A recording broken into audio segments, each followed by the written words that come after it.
အနန္တ၅ပါးကိုရှိခိုးပါ၏ဗျာ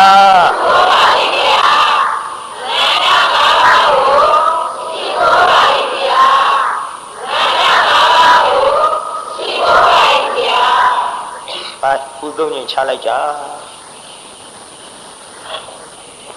တရားအတန်ဖန်းနဲ့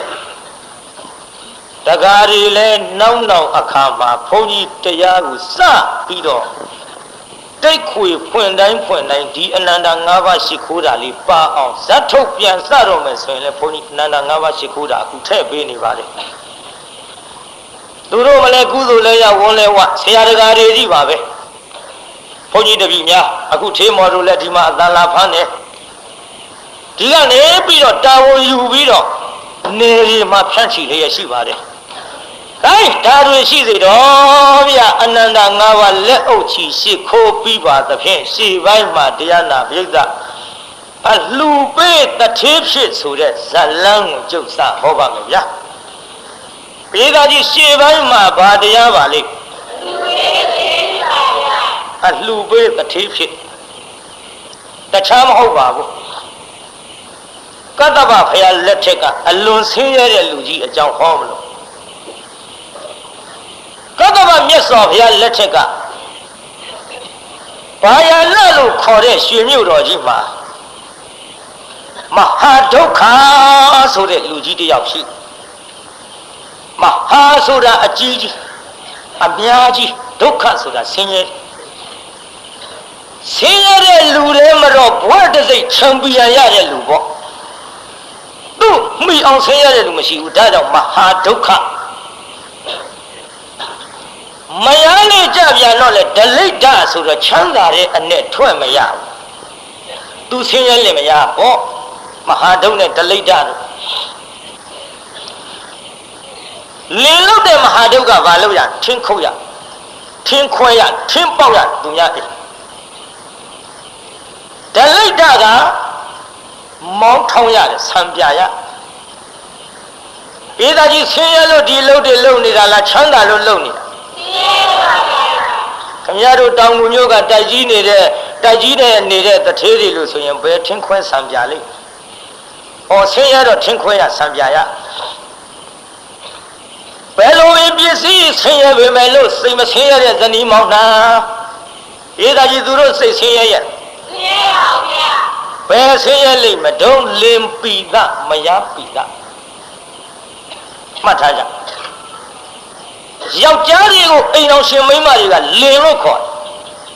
ဟောခဲ့ပြီးသားတွေပါမေ့နေလောက်ပါပြီအိမ်တော်ရှင်မိန်းမတွေကြတော့ယောက်ျားတွေကမရလို့ခေါ်ကြ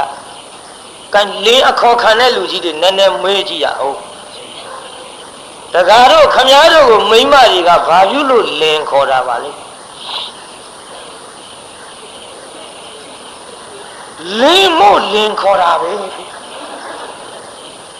ပါထန်ကိုလင်းခေါ်တာဘာလို့ခေါ်မှမသိပဲနေဦးမယ်ဘုန်းကြီးလူလည်းလှုပ်တယ်လည်းမအောင်မင်းနဲ့နည်းနည်းတော့လှုပ်လိုက်ရအောင်အတ္တထာရတ္တစိတ်တာဟာသာပေတုံးအလတိတမတေတီလင်းကိုဝိချုံလုပ်အတ္တထာရတ္တမိမိမရ၏စိတ်တံစိတ်ကို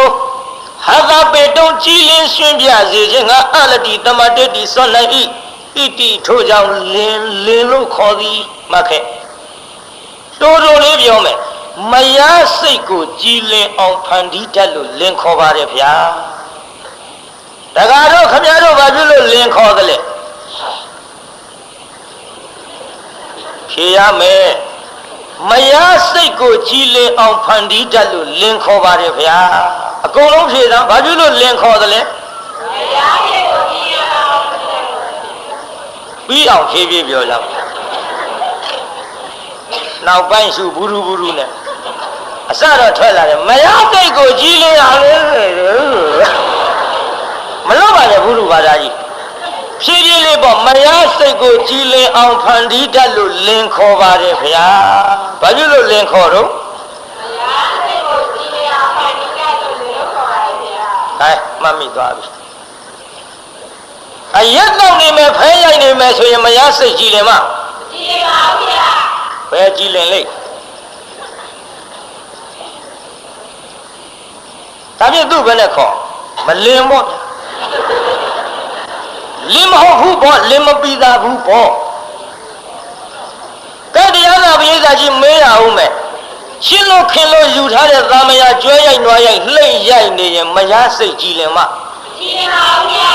ဘယ်ကြည်လင်လိမ့်ဒါတချို့ကတောင်ပြောမြောက်ပြောနေမင်းအယိုးခွဲအောင်ရိုက်မှာအသေးဆွဲအောင်ချစ်တာတောင်ပြောမြောက်ပြောနေအယိုးခွဲအောင်ရိုက်ဝေရုံရှိဘယ်အသေးရသွားဆွဲမလောက်ပါနဲ့သူများမြောက်ပေးတာတချို့ယောက်ျားတွေကပြောသေးတယ်မယားနဲ့နွားမသနာနဲ့ချစ်လို့ယူတယ်လေပြောရဲ့မယားနဲ့နွားမသနာနဲ့ယောက်ျားတွေကဒီလိုပြောတယ်လေမိန်းမတွေကဘာပြန်ပြောတယ်ဒီကောင်ကြီးတော့အေးတယ်ငါနဲ့ရမှခိုင်းစားလိုက်ရအောင်အဲလူလည်းမယားနွားလည်းမယားဖြစ်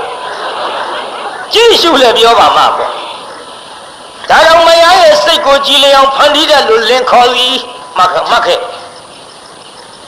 မိမတွေကြတော့မရလို့ခေါ်သည်ဘာဖြစ်လို့မရခေါ်ပါလဲ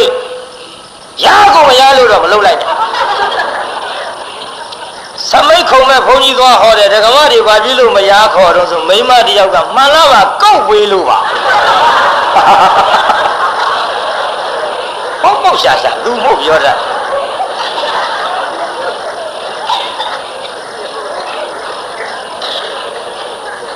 မဆိုးပါဘူးကောက်ဝေးလည်းပဲရတော့မယားခေါ်ပုံလေးဝိဇ္ဇုလုပ်ပြမယ်နားထောင်ကြည့်တက္ကကာမိကံမာယာယတိပိယယတိ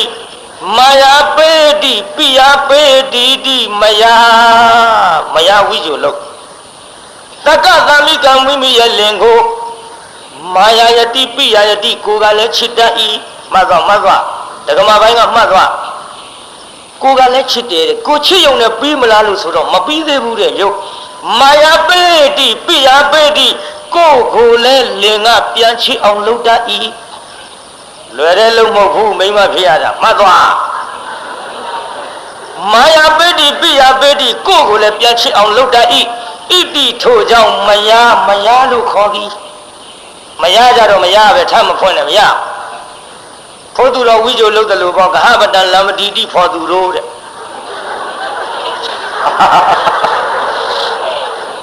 ပြုတ်ပါအရေးကြီးတာကိုကဟပတံချက်ကိုလမ်းမတိလွယ်တိုင်းဣတိတသမထိုးကြောင့်ဖော်သူတို့ရတော့ဖို့သူတော်ဝိဇ္ဇုလေဒါကြောင့်မရကြတော့မရပဲပေါ့ဘာဖြစ်လို့မရခေါ်တယ်လဲမင်းရဲ့လင်ကိုကလည်းချစ်တတ်တယ်ကိုကိုလည်းပြန်ချစ်အောင်လုပ်တတ်တယ်ဒါကြောင့်မရလို့ခေါ်တယ်မခဲ့လင်ကိုကလည်းချစ်တတ်တယ်ကိုကိုလည်းပြန်ချစ်အောင်လုပ်တတ်လို့မရလို့ခေါ်ပါတယ်ဗျာဖြည်းဖြည်းလေးဖြည့်တာဘာဖြစ်လို့မရခေါ်ပါလိမ့်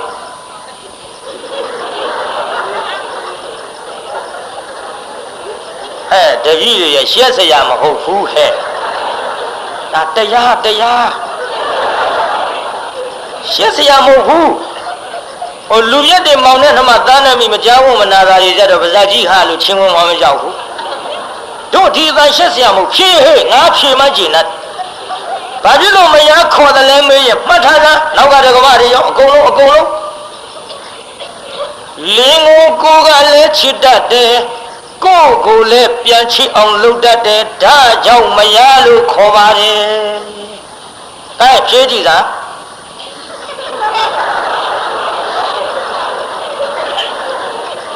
မစားကောင်းတဲ့အသီးကြဟုတ်တယ်ကွာ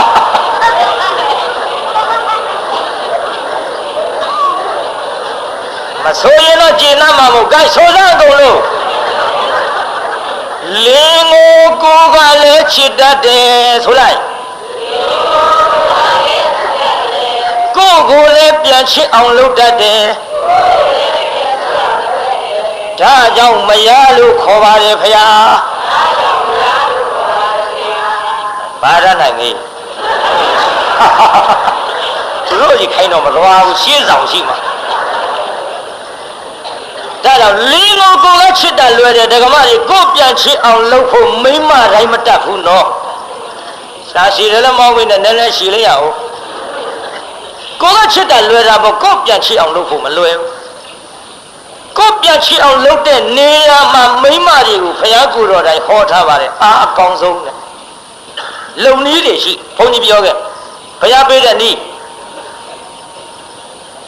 ပါတယ်ဗလာတိဗလမိတ်ချီရောတဲ့အားရမိမအားကောင်းဆုံးတဲ့မိမအားကောင်းတယ်ဆိုလို့သူများနှစ်ကိုယ်စာလောက်ဝတာမှမနေနဲ့လင်းနဲ့ရောက်ခမခံတတ်တာတပည့်တော်တို့ရှုံးမပေးဘူးဆိုတာအားကောင်းတယ်မမှတ်နဲ့မဟုတ်ဘူးမိမအားဘယ်မှာရှိ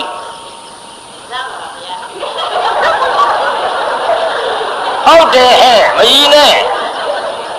ဟုတ်တယ်မိမအားနှုတ်ဖြားမှာရှိတယ်ဘေးကကြီးမိမအားဘယ်မှာရှိနှုတ်ဖြားမှာပါးစပ်မှာဒူးဒူးပဲနှုတ်ချိုတော့ရှို့တပါးတဲ့ရှင်းရှင်းငန်းငန်းပြောတတ်ပါစီရှင်းရှင်းငန်းငန်းပြောတတ်ပါစီခမည်းတော်ပြောရင်ရပါတယ်ဒီလူကြီးတွေကဟုတ်တယ်မိမပြောရင်ရတယ်ကျောင်းကဘုန်းကြီးတွေစကားကြအလွန်ကြီးထူတဲ့လူခါကြီးမနဲ့4 နာရီလောက်လဲကောက်ခဲ့နော်ကျွတ်တို့တော်ဒီကလူသွားစရာရှိလို့4 နာရီလောက်လဲကောက်ခဲ့နော်ဘာပြောတော့အခုတော့ဆောင်းလေးရှာရှာလေးမှသွားပြီးရောဘုန်းကြီးတွေကြကြီးထူကိုင်ဒကမတွေကသာပြောကြည့်တော့မနဲ့4 နာရီတော့မဟုတ်ဘူးနိုင်ပြန်တစ်ချက်လောက်ထသွားရမှာနော်သူဘာပြောလဲအေးခွာတဲ့ငါမနှိုးလဲနှိုးပေါ်တယ်ကိုင်သူတို့ချင်းကြခိုင်ဘူးလားဗျာဘုန်းကြီးကြကြီးထူတယ်ဒါကြောင့်တရားနာပရိသတ်ရေဒီလူကြီးတွေကဟောဒကမတွေခိုင်းစားတတ်ရင်အလွန်လွယ်တယ်ဗျာဒါကြောင့်ကိုပြန်ချစ်အောင်လုပ်တဲ့နေရာမှာနှုတ်ဖြားကဟောဒီပါဇက်ကလေးကိုအားကိုသုံးတတ်ပါစေဒီပြဟာမကြီးနဲ့ကိုပိုင်းရင်နဲ့မမိုးကြီးကိုပိုင်းရင်ဒေါသကြီးတဲ့မမိုးပြောကောင်းဘယ်လောက်ဒေါသကြီးမမိုးသေးသာတော့တစ်ချက်မှရိုက်မခံရဘယ်ရိုက်ခံရလဲကိုပိုင်းရင်ရိုးရိုးခင်ဗျားတို့လို့ဆိုကိုပိုင်းရင်ခေါ်မှာပေါ့ဟုတ်ဘူးဗျဟိုကခေါ်လိုက်ကြတဲ့ကွာကိုပိုင်းရင်ရိုက်မဲ့လူကြီးတွန့်သွားခေါ်ပုံကြည့်လေကိုပိုင်းရင်ဘယ်ရိုက်ဖြစ်လိမ့်ဒါကြောင့်တရားနာပရိသတ်ရေမမိုးတို့များထမင်းချက်ပြင်းရင်ကိုပိုင်းရင်အချက်ခိုင်းစားခဲ့ထမင်းချက်ချင်းရောက်ရင်ကလေးချီပြီလူလေးဆင်းလေထမင်းချက်ရအောင်သားရဲ့ဆင်းလေသားရဲ့ပါဇက်ကသာဆင်းလေပြောတယ်လက်ကဘိုက်စိတ်ကလေးကကော့ထုံးကိုတော့ကိုပိုင်းရင်ကြည်စမ်းတော်သားအကျင့်ခါပေါ်ချလို့မရဘူးငါထမင်းချက်အောင်ဆင်းလေသားရဲ့ဘိုက်စိတ်ကလေးကငိုတော့ကိုပိုင်းရင်နဲ့တော်သားကတော့ခါပေါ်ကမဆင်းဘူးတဲ့ထမင်းအိုးတလုံးကိုဖာကိုချင်းလိုက်တော့ဟိုလူကြီးကချက်ရှာတယ်ဒီမှာကွာတဲ့အမေခင်တဲ့သားငါချီမရဘူးဟာတဲ့အမေခါပေါ်ကဆင်းနေတာမဟုတ်ချက်မယ်ဆိုပြီးထမင်းအိုးချက်ကိုပိုင်းရင်နဲ့မြုပ်စည်းပြီးဖြစ်နေမယ်နော်တဲ့ရောင်းမနဲ့မှွေပေးလိုက်အောင်ခိုင်းတတ်တယ်နော်ကိုပိုင်းရင်နဲ့အလုံးတော်ရင်ချတော့လေးတဲ့တော့ကြပြော့ကုန်မယ်ဘလို့ဟာတွေပါလေတောင်သွေးမြောက်သွေးတော့မရောက်ထမင်းရောပေါ်ကြာကြာထားကြည့်ပါလားထမင်းနဲ့ဖြစ်ကုန်ပါပေါ့ဒီတော့ငါမသိဘူးတဲ့ငါမသိဘူးဆိုတော့ရောင်းမလေးနဲ့ကော်ပေးစမ်းနဲ့ကော်ပေးစမ်းဆိုတော့ရောင်းမလေးနဲ့ကော်ပြီးတော့သူကထမင်းစီလေးလက်နဲ့စမ်းရပြီတခြားတော့အဲ့ဒါနဲ့ထမင်းအိုးကြီးချထမင်းရောငှက်တော့ဗာပြောတော့ကိုယ်ရင်ကြည့်လို့တော့တဲ့လက်မရဘူးလောင်ပဲတက္ကမတွေမှတ်ထားလင်ခိုင်းစားပြီမဲ့လို့ပြည့်မထားနဲ့အနာနာကနေအားပေးရတယ်နှုတ်ဖြားကိုယ်ပါဇက်ကိုသုံးတတ်ရတော့ထမင်းကိုချက်ပြီးတော့သားတယ်တဲ့မင်းအဖေထမင်းတစ်လုံးတောင်ကြက်ပြီးဟင်းချက်ဖို့ကတော့အမေမဖြစ်ပါတဲ့အပေါ်အငန်ကအစအမေတို့ကတော့လေရောင်းမလေးဟင်းအိုးတဲ့ဇွန်းလေးဟင်းအိုးတဲ့မှုရပြီးတော့နမ်းကြည့်လိုက်ရင်အမွှေ့နဲ့အပေါ်အလေးပြီးတာပါရင်မင်းဖေကြီးကြတော့မြည်ကြည့်တာတောင်မှကွန်းကစားထားလို့ရှားသေးထူးနေလို့အလေးအပေါ်သိမှမဟုတ်ဘူးအမေချက်မှဖြစ်မှဆင်းဆိုပြီးကလေးဘိုက်စိတ်ကလေးကတော့ကိုင်ကိုပါရင်နဲ့ဒီနေ့တော့ဖခင်အဖေကိုနှိမ့်ဆက်မဲ့သားပဲတဲ့တော်သားခါဘောကမဆင်းဘူးကျကိုကြိုက်တတ်တဲ့ကျဟင်္ဂါဒီလေးချိချုပ်ပြီးချက်လိုက်တော့ကိုင်ကျဟင်္ဂါဒီတစ်ခွက်နောက်တစ်ခွက်ဟင်းသုံးခွက်ကျက်တော့ကိုင်ကိုပါရင်နဲ့ဆေးတော့တဲ့ခုခပ်ပြီးစားတော့ပြီးမမိုးလက်သာသုတ်ပြီးတယ်ဘာမှမလုပ်လိုက်ရဘဲနဲ့ကိုပါရင်နဲ့ကိစ္စပြီးတယ် ဒါကြောင့်တရားနာပရိသတ်ကြီးဟောဒီလူကြီးတွေတက္ကမတွေခိုင်းစားရရဲ့အလွန်လွယ်ပါသည်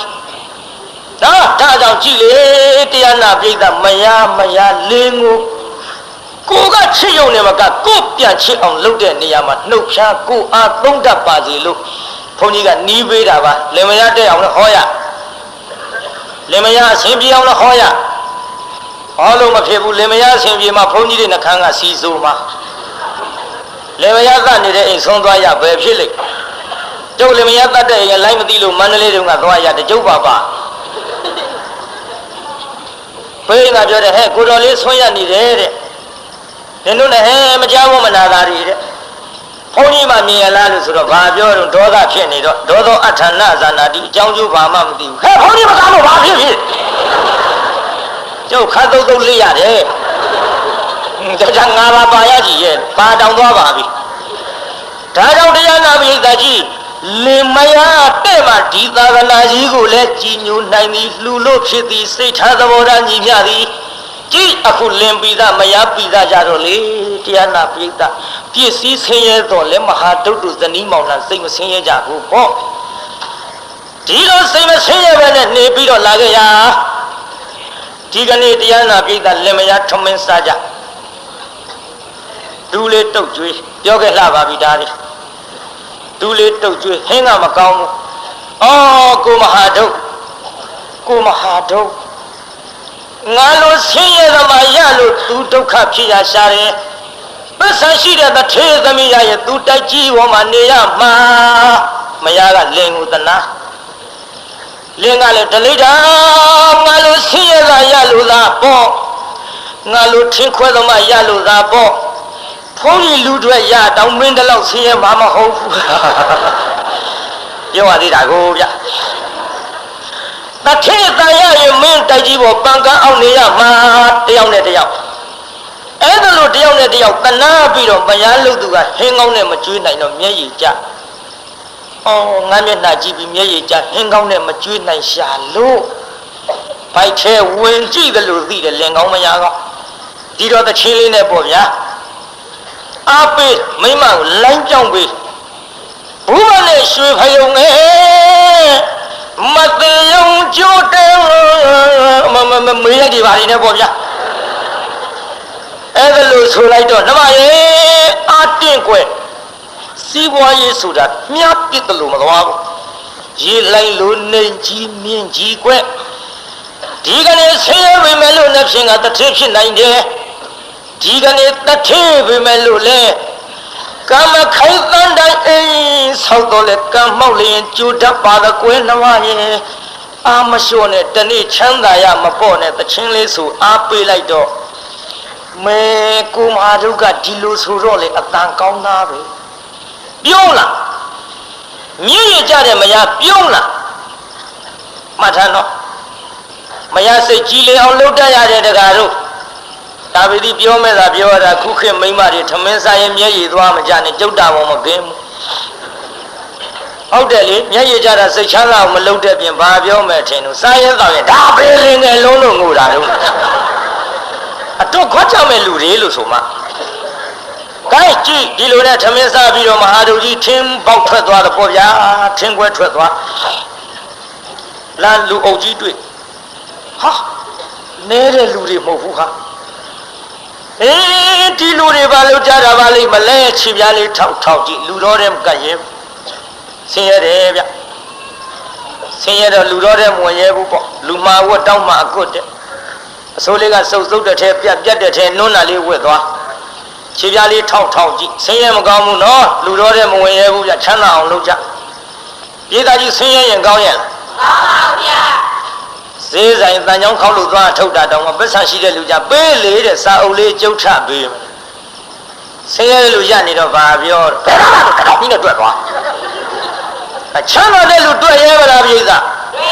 ဗျာဆင်းရဲတဲ့လူမို့တွေ့တာကိုယ်အပြည့်ဘာဖြစ်လို့ကိုယ်အပြည့်တော့နောက်ဘဝကမလှူခဲ့တဲ့ပုပ္ပေစကတပုံညတာဆိုတဲ့စက်ကြီးပြက်ခဲလို့ဆင်းရဲ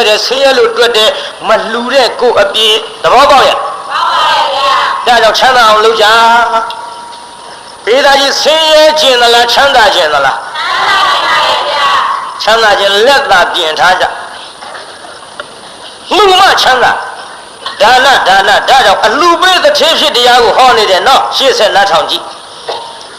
ဒီလိုနဲ့တရားနာပြည်တဲ့လူအုပ်ကြီးဆဲတော့ဘုရားလူကြီးနာကတ်သွားဟိုကကတ္တဝမြတ်စွာဘုရားမူထားလို့တရားနာပြည်တဲ့ရေတန်ဃာဒါနဆွန်လောင်းပွဲကြီးပြောပါကြီးဟေးဘာတော့ပါဘာလုပ်ကြတာလဲခင်ဗျအဘမဟာထုတ်ရကိုမြို့ကိုအရာတန်ဃာဒါနဆွန်လောင်းပွဲကြီးဘုရားအမှုထားလို့နှစ်စဉ်ကျင်းပါတယ်ဒါမင်းမသိဘူးလားဟာဟုတ်ကဲ့ခင်ဗျာမသိဘူးလို့ပြောလို့ခံရတော့မှာပဲကျွန်တော်ဒီအလုပ်တွေဝါဒနာမပါလို့မဟုတ်ပါဘူးဝမ်းစာလေးတနေ့အလင်းမယောင်မနေရှားပြီးတော့စားရပါသဖြင့်ဆင်းရဲသခင်ဗျမွဲသခင်ဗျဒါကြောင့်ကျွန်တော်ဒါတွေမသိမိပါဘူးလို့ဆိုတော့ဟေးမဟာတို့ခင်ဗျာမင်းမွဲတာပါပြီလို့ဆိုတာသိ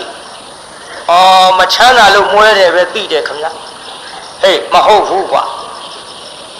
မင်းဒီဘဝဆင်းရဲတာမွဲတာနောက်ဘဝကမလှူခဲ့လို့မောင်ပါမတ်မလှူခဲ့လို့ကွာပုပ္ပေသကတပုံညတဆိုတဲ့ဒါနစက်ကြီးပြက်လာလို့မင်းဒီဘဝဆင်းရဲတာမှတ်တော့ဟေးလူကွာမြုံလာသူများတွေသံဃာတရား1500ယူသွားကြသံဃာတော်တာဝန်ယူပါလားကွာသပိတ်တစ်လုံးမျက်နှာလေးအောင်ဆိုင်ပါကြီးခဗျာဖယားလူကြီးမလှူနိုင်မှန်းသိလို့ကျွန်တော်ကိုလောင်လိုက်တာလားခဗျာဩတဏှာလို့ပြောနေတာဟာခဗျာကြည်စားရလားခဗျာဟာတဏှာလို့ပြောတာကွမင်းဆင်းရဲလို့ခဗျာဒါဖြင့်ကျွန်တော်တန်ဃာတစ်ပါးနဲ့သပိတ်တစ်လုံးတာဝန်ယူတယ်ခင်ဗျာဘုရားလူကြီးမဲဆွဲကောင်းတယ်မွဲတဲ့လူတောင်သပိတ်တစ်လုံးယူသွားကြည်တရားနာပြိဿရေသပိတ်တစ်လုံးတာဝန်ယူသွားဒီလိုတာဝန်ယူပြီးတော့ဘုရားလူကြီးအပြောကောင်းတော့လေဘုရားမှာပို့ပြီးတော့ကြီးပွားတယ်ထွန်းကားတယ်ဒါကြောင့်တရားနာပြိဿဘုရားလူကြီးဆိုတာပြောရတယ်လူချင်းအောင်တရားရှိအောင်လှုပ်လှုပ်ပေါ့ဒါကြောင့်ကျုပ်တကာတွေလည်းပဲကျုပ်တောင်မျိုးကကျုပ်တကာတွေဖရာတကာတွေလည်းပဲကျုပ်များစွာသတိပေးပါတယ်ကြည့်အခုသပိတ်တစ်လုံးတာဝန်ယူသွားပြီတာဝန်ယူသွားမရလေးပြောသေးဘူးဘယ်ပြောမလို့မရိသစေတနာရှိမရှိတီးခေါက်ကြည့်ရအောင်ဓမ္မရေနမဆိုပြီးတော့မရရဲ့အပါကျမ်းစင်မော်တင်မလွဲလေးထိုင်လက်နှစ်ဖက်ရှေ့ထောက်မျက်နှာကပြုံးချီးစီကိုမတို့တော့မျက်နှာကြီးကြည့်ရတော့မှုရလာတာကြလို့ဘာများဝမ်းသာစရာရှိလို့တော့ဟေးမှုရစပြခဏလေးနဲ့ကိုမာကွာတစ်လုံးဝမ်းသာရမယ်ကိစ္စငါတို့မျိုးတန်ခါဒါနဆောင်းလုံးဝဲကြီးဖြစ်တဲ့နှမရဲ့လှူလိုက်ကြတာပါ900 1000တပိတ်ဒီတာဝန်ယူကြမောင်ကြီးဖြင့်ဝမ်းသာလိုက်တာသာဓုခေါ်မိတယ်နှမရေမင်းဝမ်းမသာဘူးလားကွယ်လို့ပြောလိုက်တော့မျက်နဲ့ကလေးတောင်းကပ်ပြီးပြောကိုမတို့ဝမ်းမသာပဲနေပါမလားတော့နဲ့အလဲအပါရဲ့နာလဲနာပါရဲ့ကျွတ်တော်ဆင်းရဲလို့မွေးပြီပဲလို့တန်ငါတစ်ပါးတော့လှူနိုင်ပါတယ်တော့လိုလူအကြီးလင်းလုံနေရတာဒီဘဝကုသိုလ်တုံမြုပ်ရတော့မယ်မဟုတ်ပါဘူးကိုမတို့အလဲအပါရဲ့နာလဲနာပါရဲ့တန်ဃာတော်ဘာတောင်းမယူခဲ့ဘူးနဲ့မျက်နဲ့ကလေးထောင်းကပြောလိုက်တော့မကျေနပ်တဲ့ပုံစံနော်တကားတို့ထောင်းကရင်မကျေနပ်ဘူးလားမှမျက်နဲ့ရမ်းရှိမနေနဲ့မျက်စောင်းထိုးတဲ့ပုံစံလေးပြောကြည့်တရားနာပိဿရေအဲ့ဒါလို့စေတနာလေးပေါ်လာတော့မှထုတ်ပြောဟမ်မလေးမင်းလူချင်းမှန်ပြီလို့မောင်ကြီးတာဝန်ယူခဲ့တဲ့လူရပါစေမကွယ်နှမရဲ့ပြောပြီဗျဒီချိန်ကြတော့ပြောပြီဗျစေတနာရှိမှထုတ်ပြောတာရောက်ချင်းဘာမှမသိသေးပဲနဲ့ငါတော့သံဃာတစ်ပါးနဲ့သပိတ်တစ်လုံးတာဝန်ယူခဲ့ပဲဆိုကိုယ်ကသားရမရှိပဲတော့ဆိုဘယ်နဲ့လုံးဒါတော့ပြောတတ်ရတယ်တခါတို့မိမတိုင်ပင်မဲ့ကြံခေါ်ကြည့်လိုက်ရှင်မကြီးခေါ်ကြည့်လိုက်အားလုံးလူမြတ်သားနဲ့မပြောနဲ့အဲ့ဒီချိန်ပြောရင်နောင်ချင်းရှင်မကြီးခေါ်ကြည့်လိုက် ရှင်တော်မျက်နှာချုပ်သွေးရပြောတော့ရပြီကုသိုလ်ရေးကောင်းမှုရေးတိုင်းမယ်တော့ဒါပြောတာချော်တော့ငေါ့တွေးမနေနဲ့ဘူးအတွေးသမားတွေများတော့ပြိဿအုပ်ပါကိုင်းကြည့်အခုစေတနာပေါ်လာမှန်သိတော့ကမှအမလေးမင်းလူချင်းမှန်သိလို့မောင်ကြီးတာဝန်ယူခဲ့တယ်လူရပါစေမကွဲနှမရဲ့ဝန်တလိုက်တာတော့ဒါမှလင်ကောင်းရတာကုသိုလ်ဒါနကျုပ်ပြုရတော့မကျုပ်လဲကြိုးစားမယ်တော်လဲကြိုးစားနဲ့ဆိုပြီးတရားနာပိဋကမဟာတုတ်ကြီးကလည်းလေတရားနာပိဋကထင်းခွဲရင်မောနိုင်ဘူးတဲ့ပိဋကပေါင်းစိန်ဒီမာပြီးသံဃာတော်ကလှူရမယ်ကိစ္စကြောင့်ပေါ့လေရွှေပေါင်းစိန်အတာချကမာလာတဲ့ထင်ဟာပွဲရဲဆိုရင်ပေါ့တပြားကမှမချမ်းသာသည်တပြားကမှမချမ်းသာသည်ဆောင်းတကားကလူမွဲအမပွဲရဲဆိုရင်ပေါ့ဗျာဝမ်းတာလုံးလို့အဲ့ဒီလိုသချင်းဆိုလိုက်တော့သထေးဆင်းလာအေးပါတော့ခင်ဗျာမင်းကွာချွေးတလုံးလုံးနဲ့မမောနိုင်ဘူးသချင်းတွေများဆိုလို့ပါများပျော်စရာတွေ့လာတယ်လေကွာပျော်တာပေါ့ခင်ဗျာဆေးရလို့မွဲပြီမဲ့လို့တန်ဃာတစ်ပါးလှူရမယ်ခင်ဗျာတပိတ်တလုံးနဲ့တန်ဃာတစ်ပါးလှူရမယ်ခင်ဗျာဟေးဒါဖြင့်မင်းထဲငါကလည်းကုသိုလ်ပါဝင်မရစေတထေးကတနာလို့ထောပတ်ကျက်သွန်ပြူကျက်သွန်ဒီနိုတန်အိုးဟာပေးလိုက်ရောတရားနာပြိတ္တကြီးဟောမရလေတလိတာကလည်းတချင်းတစားစားနဲ့မောင်းထောင်းတော့တထေးမကတနာရာနဲ့တန်ဃာတစ်ပါးလှူမယ်ဆိုတော့တလေးဆံလေးတွေကြွက်သွားလေးတွေကြလို့ဖွေးတလေးဆံလေးတွေပေးလိုက်လေမရနှစ်ယောက်ပြန်လာအိမ်ဝကြဆုံကြချိန်ထားတဲ့အတိုင်းဟောကိုမတော်ဟေးနှမတလိတာကြည်စားမှာတော့ကျုပ်လေဟောတထေးမကပေးလိုက်တာကုသိုလ်ပေါဝင်လိုက်တာတလေးဆံလေးတွေကော့လို့တော့ကျွတ်တို့စကွဲထမင်းစားရပြီမဲ့လို့တလေးဆံနဲ့တန်ဃာတစ်ပါးလှူရမယ်တော့ဟာမလေးမင်းကတလေးဆံရမောင်ကြီးကြည်စားမှာဟောတင်ထောပတ်ကျက်သုံးပြူကျက်သွန်ဒီနိုတန်အိုနှမရဲ့အဆင်ပြေပြီကိုယ့်ဆိုပြီးတော့အိမ်ထဲဝင်သွားကြတော့တရားနာပရိသတ်ရေမဟာတုတ်ကြီးကလည်းသံဃာလှူရမယ်ကိစ္စဆိုတော့သူများလို့သံဃာအာမကိုနိုင်ဘူးတော်တဲ့ထွက်ပြီးတော့ဟင်းရခူးရတကောဒေသဘာခူးရဟင်းရခူးထွက်တဲ့ဆိုတော့ဘာလေးနဲ့ထွက်မှာတောင်းလေးနဲ့လဲပါခဲ့လွယ်အိတ်တို့ဂျိတ်တို့တောင်းတို့ကိုင်းထွက်ရောပြုပွဲရဲဆိုရင်တော့ထွက်ပေါ့ဘုံကောက်တို့ခပြတ်တို့ထွက်ချင်တာနဲ့ထွက်ဘုံကြီးဆိုတော့ရိုးရိုးသွားရမှာပွဲရဲလည်းထွက်နိုင်တဲ့မင်းသားပြောတာမထွက်နိုင်တဲ့မင်းသားဆိုလို့ရှိရင်ကားလိကျိုးတိုင်မရှိနဲ့လက်ကကင်ထားအခမ်းမသိဖြုတ်ချရအောင်ထွက်နိုင်တဲ့မင်းသားဆိုလည်းတောင်အောင်မြောက်အောင်သချင်းဖြစ်မှာပေါ့နန်းနဲ့ခင်းနင်းကလေးတွေဖြန်းတော့ဟောလန်းလန်းဆန်းဆန်းချုံလန်းကလေးမှာသမင်စီဝင်းကဟင်းဝင်တို့ကလေးကိုမောင်းခူးခဲ့မှာဟာ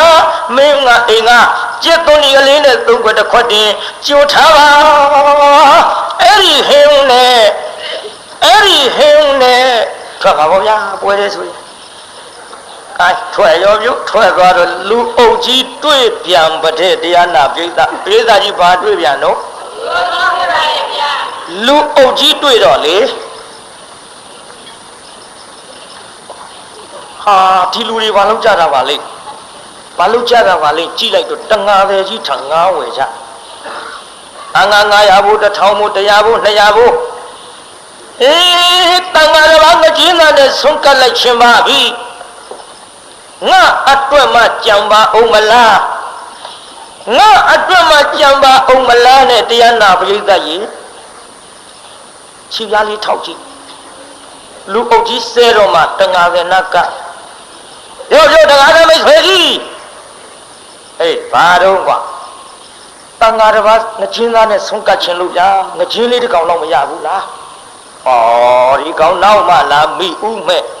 မင်းက900ဘို့1000ဘို့ယူကကောင်းပြီကွာရှိဟာဗျာတကောင်လုံးမှမရတော့တကောင်ပြောလဲတစ်ဖက်တောင်မရဘူးဘာလို့မျက်နှာလေးအောက်ဆိုင်သွားဘာတော့မင်းဆင်းရဲလို့မွေးလို့သာတော့သူများလိုပက်ဆိုင်ရှိတဲ့တထေးဆိုရင်မင်းငချင်းသားနဲ့ဆံကရမယ်ငါကုသိုလ်ဆိုးလိုက်လေချင်းနဲ့ မြေရည်စားလေးပစိုးနဲ့တုတ်တော့တငါတယ်ပြီးတနာရတဲ့ဟေးဟေးဒီနာနေပါဦးအောင်မင်းငိုတော့မနေပါနဲ့မဲခဏနေအောင်သဲပူတဲ့မြုပ်ထားတဲ့ငကျင်းတစ်ကောင်ဖော်ပေးလိုက်ပေးတာပါလေးဖော်ပေးလိုက်အကျင်းမီလေးလက်ညှိုးနဲ့လက်မညှက်လို့ဟောတယ်လို့လေးကောင်းမောင်မြောက်ပြီးပါဇက်ကလေးဟဟပြီးတော့ဟမလေးတန်ဃာတော်ငါလူချင်းနဲ့ငချင်းသားနဲ့လူရတော့မယ်လာဘဝတ္တဟာမေတုလဒံဝတ္တမေလူရတော့မယ်သာသနာတော်ကြီးနဲ့ကြုံလို့ဘုရားသာသနာတော်ကြီးနဲ့တွေ့လို့ငါတန်ဃာတော်ဖြစ်လူရတော့မယ်ဝတ်တလုံးလို့ခုံပေါက်ပြီးအိမ်ပြန်သွားလိုက်တာအိမ်ရောက်ညတိုးနဲ့လင်မယားနှစ်ယောက်တရားနာပြိတ္တရေချက်ရေးပြုတ်ရေးလှူရေးတန်းရေးကိစ္စနဲ့အိမ်မပြောဘူးတဲ့မြို့ပေသားကြီးအိမ်ပြောရဲ့လားပြောပါဗျာခမရတို့တောင်ငူမျိုးကြီးဖျားပွဲဖြစ်တော့နှစ်ဖြင့်ကလို့လှူရတော့မယ်ဆိုဒီနေ့လူနေခမရတို့အိမ်မပြောကြသလိုပေါ့ချဲကြပြုတ်ကြကြောကြလောကြကျွေးကြမွေကြတီးကြမှုတ်ကြကကြခုံကြပေါ့လေမှန်လားပြိတ္တကြီးမှန်ပါဗျာသူတို့တော့ဒီမှုတ်ကခုံမရှိဘူးပေါ့ကကြင်လဲသူတို့နှစ်ယောက်တည်းကဘူးရှိကြည့်အခုပျော်လုံးလို့အိတ်မပျော်ဘူးလူချင်းကြလုံးလို့မဟာလူကြီးကလည်းမနဲ့မြတ်သပိတ်ရမယ်လူဆိုတော့တရားမင်းရဲ့ကြောက်ဖြာကပုံမမှန်တော့ပြီဘေးသားကြီးတရားမင်းရဲ့ကြောက်ဖြာပုံမှန်ရဲ့လားမှန်ပါဗျာမှန်ဘူးရပြော့လိုက်မာလိုက်ရော့လိုက်တင်းလိုက်အေးလိုက်ပူလိုက်ဖြစ်လုတ်ပြလှမ်းကြည့်လိုက်လုတ်ပြမှငါတရားရလူမဲ့လို့ရှိပြီနဲ့တူတယ်တရားလည်းဖိနိုင်ကုန်လူမှကြောက်လုတ်ပြလှမ်းကြည့်လိုက်တော့ရန်သူမတွေ့မဟာတုတ်ကြီးမြတ်သပိတ်ရမှမြင်တော့ဖြစ်ဘူးမဖြစ်ဘူးဒီကိစ္စလုတ်ပြသွားပြီအများရှာမှဖြစ်ဒိဋ္ဌတရားအများရှာတော့မယ်လုတ်ပြဆင်းပြီးတော့ဒါပေမဲ့တရားရောင်နဲ့ဆင်းလို့မဖြစ်ဘူးတရားအယောင်ပြောင်းဒိဋ္ဌကြီးတရားအယောင်ပြောင်းမလားပြောင်းပါဗျာဖြူနေရကဝါတာပြောတာမဟုတ်ဘူး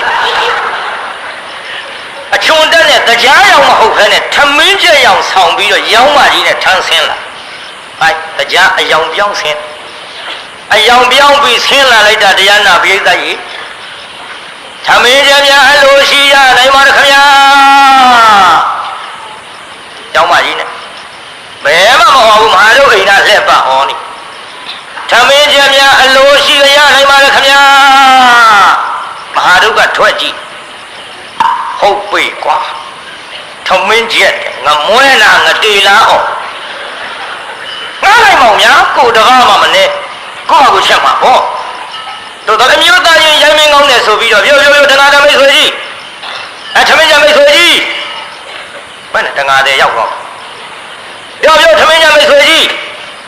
တရားနာပြိဿကြီးဗျာခမည်းလေးဟောတောင်းပြင်းတဲ့ထေးကတန်ဃာတစ်ထောင်လူမှအဲ့ဒီသွားပါလားဗျသမင်းချက်ခါကြီးအများကြီးရပါကျွန်တော်ခါချင်းဝင်လည်းမဟုတ်ပါဘူးခင်ဗျကျွန်တော်လေဟိုဆင်းရဲချမ်းသာမရွေးဘူးခင်ဗျကုသိုလ်ဖြစ်အလကားချက်မှာခင်ဗျယောဒါဖြင့်လာပြောအလကားချက်မယ်ဆိုတော့ပိဋကကြီးမဟာတုတ်အိမ်တရားရောက်ပြီပြုပိဋကကြီးမဟာတုတ်အိမ်ပါရောက်တော့ရောက်ပါရဲ့ဗျမဟာတုတ်အိမ်တရားရောက်တယ်ဆိုတော့ဘလောက်ဆင်းရဲလက်ဖက်ရချိုးတစ်ခွက်တော့မခဲရင်တော့ပြီဟာဆင်းပြေသွားပြီဗျနော်တရားရောက်တာကိုပိဋကကြီးတကိုးနဲ့ဖြော်ပေးမှာပေါ့ချိုးအောင်တိုင်းကြည့်တရားနာပိဋကကြီးအဲ့ဒီလိုနဲ့တရားရောက်ပြီးချက်ကြပြုတ်ကြနဲ့မနဲ့ကြတော့တရားနာပိဋကမဟာတုတ်ကြီးမှွေးကနေဖြစ်သွားအဲ့ဒီတည်းနှိုးပြီးတလိတာကကိုမတို့သူများတွေတန်ခါပင့်ကုန်ပြီတော့သွားလေနောက်ကြလို့မရဘဲနေမယ်ဆိုတော့တရားနာပိဋကကြီးမဟာတုတ်ကြီးအိမ်မုံဆုံမွားနဲ့ထသွားတော့ဟိုရောက်လို့ကြည်လိုက်တော့ဘုရားလူကြီးကသံဃာကြီးစရင်ပေးသံဃာကြီးစရင်နဲ့မိုက်ကြီးနဲ့တတ်ခေါ်တော့ပေါ့တောင်းရင်တစ်ထေကသံဃာတစ်ထောင်ကျွားတော်မူပါခရာမိုက်ကြီးနဲ့ရန်တုတ်တာအဲ့ဒီကဒီမိုက်တွေရှိချင်မှရှိခုခေတ်နဲ့မှန်းပြောရတာပေါ့ဗျာ မြောက်ပြည်တစ်ထဲကသံဃာ900ကျွတော်မူပါဗျာဟာ900တထုံငါဖို့မှကြံပါမလားလူအုပ်ကြီးဆဲတော့ဘုရားလူကြီးနတ်ကပြောပါကြီးဘုရားလူကြီးအဲ့ကောင်ဆုံးပြောမင်းဘယ်ကောင်မင်းဘယ်ကောင်ဟောဗျာမမီတော့ဘူးလားဗျာမင်းဆင်းရဲလို့မွဲတာမလှူခဲ့လို့ဆိုပြီးတပိတ်တလုံးခမည်းစရင်ပေးလိုက်တဲ့မဟာထုတ်လေဒီပါကွာဘယ်ထုတ်တော့ဟာဘုရားလူကြီးလှုပ်ပုံကြီးဘုရားလူကြီးတတ်တီတော့အပြည့်ဝပြတော့ပြောပြီးပြီသားရဲ့မသိဘူးကွာခမည်းဒီလိုမလုပ်ပါနဲ့ကျုပ်တန်ဃာတစ်ပါးစရင်ယူထားတာအဲ့ဒါတန်ဃာလာပြင်တာဘယ်တန်ဃာပြင်ရမလဲခမည်းဒီကောင်တန်ဃာတရားတစ်ထောင်သူများတွေယူသွားမြင်ဘူးလားကောင်းပြီကွာမယူသွားတော့ကွာမဦးကြောင်ကြောင်နဲ့အဲဘုရားလူကြီး तू ကဦးကြောင်ကြောင်လုပ်ပြီးမဟာတို့ဦးကြောင်ကြောင်ပြောတော့ဆိုးတယ်ဘုရားလူကြီးဘုရုံးကဘုရားလူကြီးပြောတာပါခုခေတ်ဘုရားလူကြီးတွေကတော်ပါတယ်ဆွမ်းတော်ရင်ကြက်ကောင်လုံးတို့ကိမ်မုံပေါင်မုံတို့ဒါတွေသူတို့ပဲစောင့်ရရှာရည်နဲ့ကလေးတွေကခိုးနေတရားလုံးရရှာဘူးပြိဿတော်ကြလက်ကလေးပေါ်လာဟာကောင်လေးတော့ဟာကောင်လေးတော့တရားလုံးအိမ်မပြောဘူးဘုရားလူကြီးတွေစောင့်ရမနဲ့မိုးလေးမှအထုပ်ကြီးတွေနဲ့ပြန်ရစောင့်တော့ဗျာချမ်းချမ်းနဲ့စောင့်ပါပြီးတော့လည်းနားမထောင်ဘူးအဲ့တော့ခုခေတ်ဘုရားလူကြီးတွေတော်ပါတယ်ဟိုတုန်းကဘုရားလူကြီးတွေပြောတာကဲကြည်တရားနာပြေးသားရေအဲ့ဒီလိုနဲ့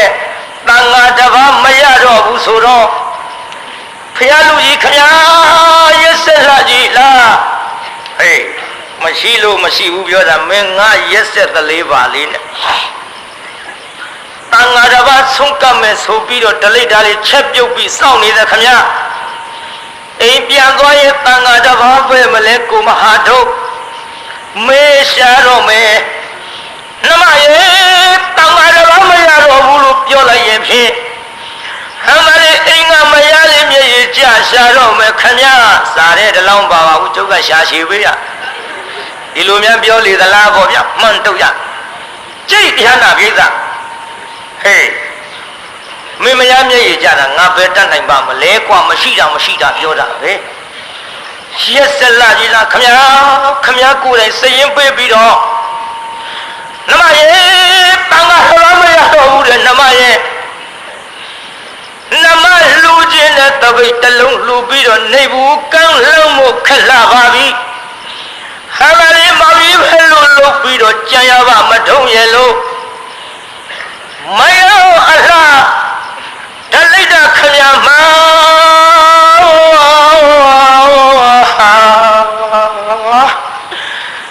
ရစီတဲ့မြောင်ဖန်းကြီးမျက်ရည်စာလေးတုတ်ပြီးမဟာထုံကြီးငိုးနေတယ်နော်မယောအလားဒလိတခမညာမဒါဘာရတဲ့သပိတ်ကိုလှူမဲကြလို့သူရွယ်ပြောင်းနိဗ္ဗာန်နောင်ကိုလားနမရေတလိတ်တာဟမမေလမ်းမဖြစ်ခပ်ပါပြီလောခပ်ပါပြီကလား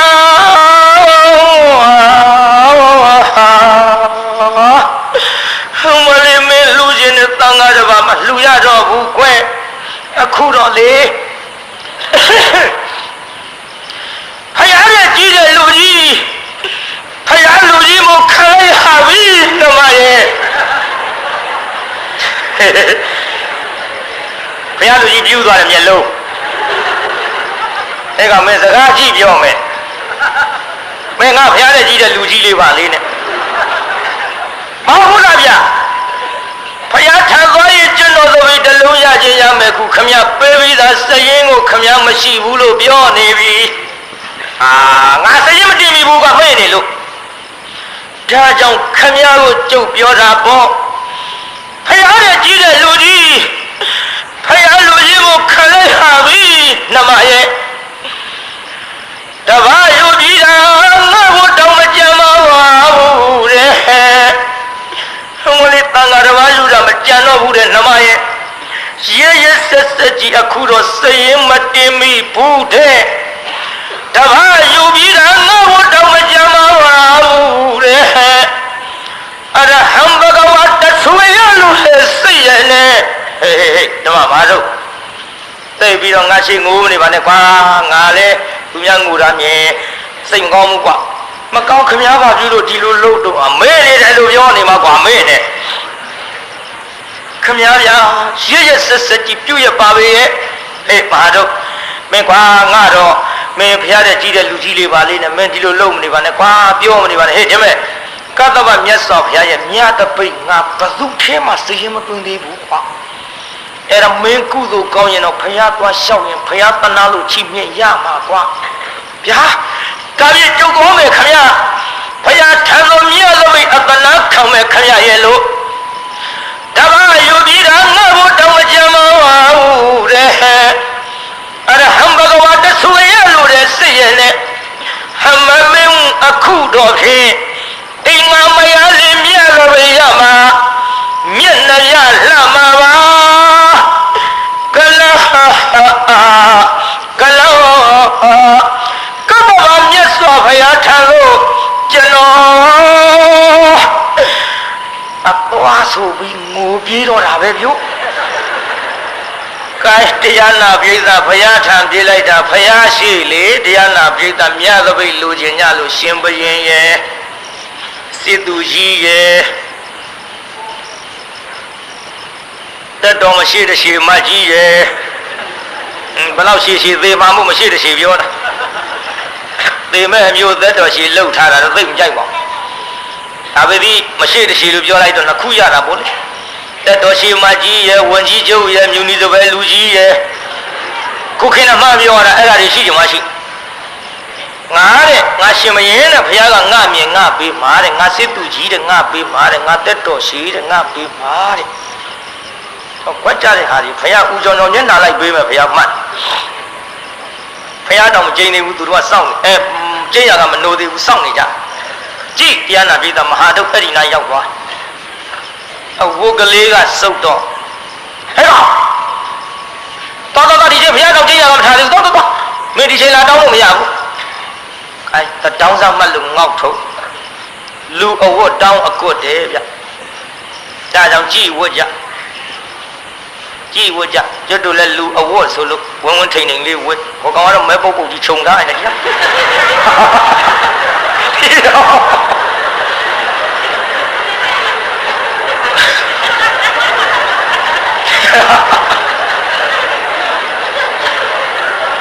ဟောဘူးဒါသူမနာလို့နေတာကျုပ်ကမနာလို့ဆိုတရားနာပြေးတာကျုပ်ကဒီသင်္ကန်းဝတ်ရတာသူတို့ပါလာလိပ်ပြာကိုမလှရှေ့ထွက်ကအညိုနဲ့နောက်ထွက်ကစပ်ဖြီးပြီးအယောင်နဲ့ဆိုတော့အနေခက်ခက်နေလို့အပြောင်းခိုင်းတာလည်းမရဘူးဒါဝတိကိုယ်အယောင်နဲ့ကိုမပဲကြည့်လို့လိုက်တယ်တရားနာပြေးတာဟိုနေ့ကဓာတ်ပုံတိုက်ကြည်ညိုခြင်းလို့ဗျာဆိုပြီးဓာတ်ပုံပင့်ရိုက်လို့လိုက်သွားတော့ဓာတ်ပုံရိုက်တာကြတော့ဒီအယောင်နဲ့မကိုက်ဘူးအညိုနဲ့မှသူ့သင်္ကန်းကျုပ်ကဝတ်ကျုပ်သင်္ကန်းသူကဝတ်ကျုပ်ကသူ့ကြည့်ရီသူကကျုပ်ကြည့်ရီအညိုမွေးဖူးတဲ့ကျုပ်လည်းကိုလိုကန့်လာကြီးသူ့အနီတွေဝတ်ထားတော့လေဘယ်လိုကြီးမှမသိဘူးဒါကြောင့်ကိုယ့်အယောင်နဲ့ကိုကြည့်ဝတ်ကြလူအဝတ်တောင်းအကွတ်တဲ့လိုက်ပါတယ်သူနဲ့လဲကျုပ်နဲ့လဲလှပါတယ်ဒီလိုပဲပြောရမှာပေါ့ဒါကြောင့်တရားနာပိဋကကြီးအဝတ်စုပ်စုပ်ပြက်ပြက်ဆိုတော့ဟဲ့မင်းဒီချိန်လာတောင်းလို့မရဘူးကွနှင်ထုတ်ခင်ဗျာတောင်းစားမဟုတ်ပါဘူးခင်ဗျာကျန်တော်အဆင်းရဲဆုံးအမွဲဆုံးမဟာထုတ်မြတ်တပိတ်အတနာခံမလို့ပါခင်ဗျာဟုတ်ပြီကွာအမဲရိုးနဲ့ဟဲ့အိုးမအာမနာစုပ်စုပ်ပြပြနဲ့မင်းယုတ်ကမြတ်တပိတ်ရမယ်ယုတ်လားကွာတော့မကွာမတော်ဘူးခင်ဗျာအတနာခံမယ်ဆိုပြီးတော့လူလူပိဋကထဲခွဲပြီးတော့ခန္ဓာကုရီတိုက်တကားကောင်းတဲ့ဆောင်းမြတ်စွာဘုရားဒီလောကကြီးထဲပြီးတော့ဆင်းရဲဆုံးအမွဲဆုံးမဟာဒုက္ခဗျာမြတ်တပိတ်တနာသဖြင့်ချီးမြှင့်တော်မူပါဗျာလို့ရှောက်လိုက်ကြောက်ဆိုတကားပွင့် ဘုရားကိုယ်တော်မြတ်ရွှေမရိုးစီအဆင်းရှိတဲ့လက်မောင်းတော်နဲ့တပိတ်တော်ကမဆန်တန်းပြီးတော့မဟာဒုတ်လက်ထဲအလိုက်ပါရောဗျာအိုင်သူတို့ပေးလိုက်မယ်ထင်ပြီးတော့နေတဲ့ရှင်မရင်စစ်သူကြီးသက်တော်ရှည်တို့ဟာဘုရားဘယ်နဲ့လှုပ်လိုက်ပါလိမ့်သူတို့မျက်နှာလိုက်ပေးလိုက်မယ်ထင်ဟောလားဘုရားဘယ်နဲ့လှုပ်လိုက်ပါလိမ့်အကုန်ရလုံးပြုကုန်ဟိုကမြတ်တော်ကြီးထမ်းပြီးတော့ခုံပေါက်ပြီးတော့ဟမလေးဟန်ကြပြီးဘုရားသနာတော်ကြီးချင်းမြင့်တော်မူလိုက်ပြီဒီလိုဒီကုန်တို့ကျုံလို့စိတ်ပြောတယ်မဟာတို့ဝမ်းတာလုံးလို့ကျုပ်တော်တဲ့6ကက်ကနောက်ကအတီးနဲ့မှကောင်းပြောလုံးလို့ဒီထဲတစ်ထဲတွေဝိုင်းအောင်လာကြဟေးမတို့ခင်ဗျာမင်းကွာဆင်းရဲလို့မွဲပါတယ်မြတ်တို့ရောက်မလားကွာရောက်ပါဦးခင်ဗျာမြတ်တို့ဆိုတာရလဲတာမရောက်နိုင်ဘူးခင်ဗျာဝဲမဲမကြမ်းနဲ့ရောင်းမှုပြုတ်ကျုပ်နဲ့တူတယ်လို့လောကရှားကြည့်စမ်းပါဗျဒီလိုပြေကုန်တို့ကျုံလို့စိတ်ပြောတယ်တဖုံထူလို့အလိုက်ပေါ်မဲ့သဘေတော်ရဝဲအတီးနဲ့မှကောင်းတာနော်မဟာရုပ်ရဲ့စေတနာမှာဟောဒီမဟာရုပ်ကြီးရဲ့စေတနာမှာပြေရောမှလောက်မတူနဲ့ဘယ်သူမှမကြောက်ပြန်တတိကောင်းတာပြောတာမဟုတ်ဘူးပြုဒီမဲ့ပစ္စည်းဆင်းရဲပေမဲ့လို့စေတနာချင်းရှင်ဘယ်သူနဲ့မှတုလို့မရတုလို့မမှီလို့ဘယ်သူနဲ့မှမတူအောင်စေတနာကောင်းမှန်းသိလို့ဘုရားတပိတ်အပ်လိုက်တာစေတနာချင်းပြိုင်ကြည့်လို့ဆိုလိုတယ်ပြုပြေရောမှလောက်မတူနဲ့ဘယ်သူမှမကြောက်ပြန်ရည်စူးတဲ့ပြည်နိဗ္ဗာန်ကိုရည်စူးတဲ့ပြည်နိဗ္ဗာန်ကိုကြီးစိတ်တောင်းကူမယ်ဗျာလေရှေးတော်ကိုပါကိုဆွဲကြဗျာအဲ့ဒါလိုများသပိတ်ကြီးနဲ့ကတော့ဘယင်မြတ်တောင်ငွေစူးလားခွာကြတဲ့ကောင်ကြီးကောင်အေးသွားမြတ်တို့ဝဲကြီးတရားကစ1000ထိပေးခဲ့မင်းချင်းယောက်ျားခေါ်ပြီးတော့ဟဲ့ပါတို့ခင်ဗျာအသဗျာတရားပေးမယ်ဟေ့ရောက်မလားငွေတရားမလုပ်ဖို့လဲဗျလူမသိငွေမရှာမြတ်တို့ဆိုတာရရဲတာမရောက်နိုင်ဘူးခင်ဗျာဟေး200ကွာရောက်မှာဘူးဗျ300ကွာရောက်မှုယုတ်400ဟေးရောက်မှုဗျ900ကွာရောက်မှာဘူးဗျ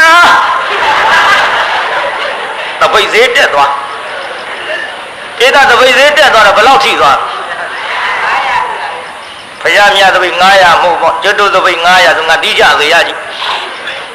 ကြည့်တပိတ်သေးတက်သွား600 900 800 900အဲ့ကောင်1000กว่าအိုးခမရဘာသာ1000ရုံကလို့လဲနေမရောက်ဘူးရောက်မှုတယ်ဗျမှန်လားပါဗျာမြတ်သပိတ်ငွေ1000နဲ့မရောက်မှုတဲ့ဗျာအာတသက်လုံးစားခြင်းနဲ့ယာရုလိုခြင်းလို့နဲ့တူပန်ယာရုနဲ့သွားမြောက်ချင်ဒီကောင်မင်းတကြီးလုံးမလားမလုပ်ပါဗျာဒီရွယ်ကြီးတော့မဟုတ်ဆိုးဖို့မှမျက်စောင်းတို့မခံရစီကွာကြတဲ့ကောင်ဒီကောင်မင်းဟိုအမတ်လုံးမလားအမတ်မလုပ်ပါနဲ့ဗျာအမတ်ဆိုတာမတ်ရမမရင်ထိုးလဲတဲ့အမျိုးပါခင်ဗျာမလုပ်ချင်ဘူးတဲ့မတော်ရာတို့နဲ့မြောက်လို့လည်းမရပါဗျာအေးဒါပြန်သူ့နောက်ကလိုက်သွားဟဲ့သူ့နောက်ကလိုက်သွားပြီးဒီကောင်ကောင်းကောင်းမကတ်နိုင်ရဲ့မြတ်သပိတ်ယူတဲ့ဘုရားကိုယ်တော်မြတ်ကြီးအာနာစရာပါကွာအမလေးကောင်းကောင်းနဲ့မကတ်နိုင်ဘူးလို့ရှင်ဘရင်ကထင်တော်လဲမဟာတို့အိမ်ရောက်နေတာတရားဆိုတော့ခြုံလိုက်မယ်ဖြစ်ပုံသူထင်သေးနေကိုင်းဒီလိုနဲ့ဘုရားကိုယ်တော်မြတ်ပင်ပြီးကြွတော်မူပါဘုရားဆိုဘုရားကရှေ့ကသူကနောက်ကလမ်းညွှန်းဘုရားရှေ့ကမကြွဘဲနဲ့တပိတ်ကလေးဘုရားရှေ့ကမသွားဘဲနဲ့တပိတ်ကလေးထမ်းပြီးတော့နောက်ကလိုက်တော့အိမ်ရောက်တော့တရားနာပြိဿရေဒလိတလေးကစောင်းကွေးကလေးအိမ်မက်လှဲ့ပြီးတော့မင်းနေဘုရားကိုယ်တော်မြတ်ရောင်ကြီးတော်မုတ်ဦးကသူတို့တဲကုတ်ကလေးလှမ်းထိုးလိုက်တော့လင်းထိန်သွားမျက်စိလေးပုတ်တတ်ကြည့်ဟဲဘာရောက်ပါလဲဟဲဝင်းထိန်လို့နေရောက်လာရောက်ကြည့်အောင်မီရောက်တယ်မတူဒီအယောင်ကြီးမြင်ရပူပြင်းတဲ့ကိစ္စမရှိငါအေးမြတ်လှပါပြီဘာရောက်မှလိမ့်မတုံနောက်လဲကြည့်လိုက်တော့ဘုရားကိုယ်တော်မြတ်ကြီးနဲ့ဘွားကနေတွေ့ဟောတော့မလေးဘုရားကြွလာတယ်ဘုရားကိုယ်တော်မြတ်ကြီးတို့အိမ်ကြွလာပြီအာမလေးတမ္မာတော်ဘာဆိုပင် နဲ့တို့အိမ်ကဟာကြီးနဲ့ဘယ်လွဲနေပါလိမ့်မလို့တို့အိမ်ကဟာကြီးဆိုတာဒုတ်ကြီးပြောရတာအဲ့လေမဟာဒုတ်ကြီးပြောရတာကိုမဟာဒုတ်ကြီးနဲ့ဘယ်လွဲနေပါလိမ့်မတို့နဲ့တရားနာပရိသတ်ကြီးအဲ့ဒီကဲ့သို့စိတ်ကူးနေတော့မဟာဒုက္ခလည်းမြင်တဲ့ခြင်းတကောဖယားနဲ့ကွဲနေလို့မမြင်တာမြင်စေခြင်းလုံးလို့တပိတ်ကလေးထမ်းပြီးပြုံးဖြီးပြီးနဲ့မျက်နှာလေးဘေးထွက်ပြမြာတပိတ်ရတဲ့လူဆိုတော့မရမြင်တဲ့ခြင်းနာပေါ့ဗျာကြွားခြင်းနာပေါ့ဖဲသမားရင်ကြည့်မှာပေါ့နိုင်လာတဲ့ရက်ကြအတန်လေးစာနဲ့မင်းဇောရှိသေးအိပ်ပလားကွာတော့နိုင်လာတဲ့ရက်မိမတွေကပြောတယ်သေခြင်းစိုးတွေရှုံးလာတဲ့ဘယ်ကြောင့်ကထိုးအိမ်မှမသိဘူးဗျကြည်တရားနာပြိဿရေဖဲသမားတောင်မှနိုင်လာတဲ့ရက်ကြတော့ဒီလိုကြွားသေးတာမြတ်သပိတ်ရကြွားပြီးမှာပေါ့မျက်နှာလေးထွက်ပြတော့ဟဲမလီကြည်စားကိုမတို့ကြည့်ပါလား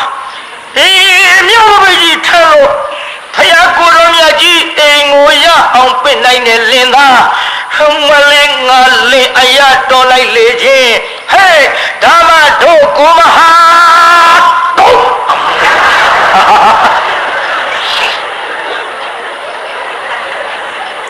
ဝမ်းသာလုံးလို့ပြိဿ